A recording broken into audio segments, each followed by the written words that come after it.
From nowhere, from nowhere, from nowhere, from nowhere, from nowhere.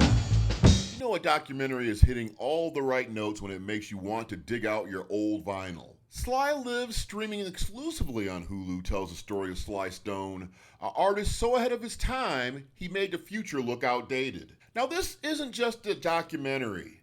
It's a time machine that drops you into the late 60s, a chaotic, soulful, and revolutionary era when music wasn't just heard, it was felt. Directed by Questlove, the genius who brought us Summer Soul, this doc digs into the rise, reign, and near vanishing act of Sly Stone, the mastermind behind Sly and the Family Stone. But let's get one thing straight. Sly wasn't just a musician. He was a movement. He blended funk, soul, rock, and psychedelic sounds into a sound so fresh, even today's artists are still trying to catch up. This man was Prince before Prince, and even his royal badness would probably agree. This documentary kicks off with Sly's early days as a radio DJ in San Francisco before he put together the Family Stone, a band that broke every rule in the book. We're talking diverse, multiracial, male and female, a lineup that was practically unheard of at the time. But they weren't just breaking barriers in representation. They were dropping timeless anthems like Everyday People, Dance to the Music, and If You Want Me to Stay. And then, because all great rock stories have a dark side, comes the downfall. Drugs, paranoia, record label drama, and the struggles of staying relevant in an ever-changing industry. It's a story as old as rock and roll itself.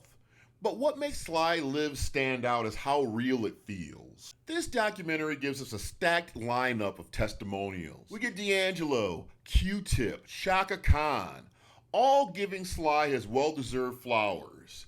And then there's André 3000, a man who's been floating through space with a flute but takes a moment to reflect on how Sly's innovation shaped hip-hop. And can we please get one more hip-hop album from André 3000? Thank you very much. And let me just say this, Jimmy Jam and Terry Lewis breaking down how they sample Sly's work for Janet Jackson's Rhythm Nation, that alone is worth the watch. It was so badass. Sly Stone didn't just influence music, he changed the way we feel it. His songs weren't just grooves, they were conversations about love, peace, civil rights, and struggle. One of the most powerful aspects of Sly Lives is how it explores the idea of visual music, a concept Sly mastered before he even had a name. His music wasn't just something to listen to, it was something you could see and feel. Close your eyes while listening to Family Affair, or Stand, and tell me you don't see a story unfold. That's what Sly understood. Music wasn't just about sound. It was about imagery, emotion, and transporting you someplace else. His music could calm you, hype you up, help you grieve, or make you feel like you weren't alone in this world. And that's the power of music. The best songs don't just play in your ears, they create a movie in your mind. The things that hit different for me and the things that didn't. Things that hit, the music obviously. If you don't find yourself involuntarily bobbing your head, check your pulse. The visuals, Questlove knows how to make old footage feel new. Seeing the Harlem Cultural Festival and Woodstock performances in crisp quality, wonderful stuff. And plus the raw honesty.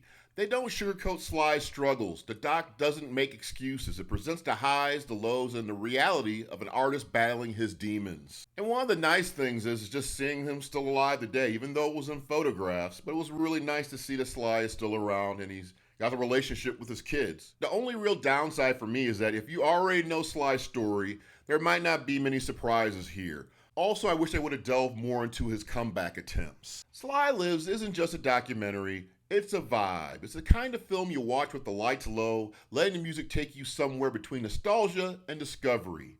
Whether you're an old school funk head or a new gen listener trying to understand where your favorite artists got their sauce, this is a must watch. I give it a solid 8.5 out of 10. So what do you think? Does Sly and the Family Stone change the game? Should they be in the same sentence with Prince and the Revolution? What is your favorite Sly and the Family Stone song? Drop a comment below because I'd love to see what you think. Hit that like button, and if you're feeling the group, subscribe to Troy Hill Talks for more reviews where we're keeping it real with real talk. I'll see you next time. Take care.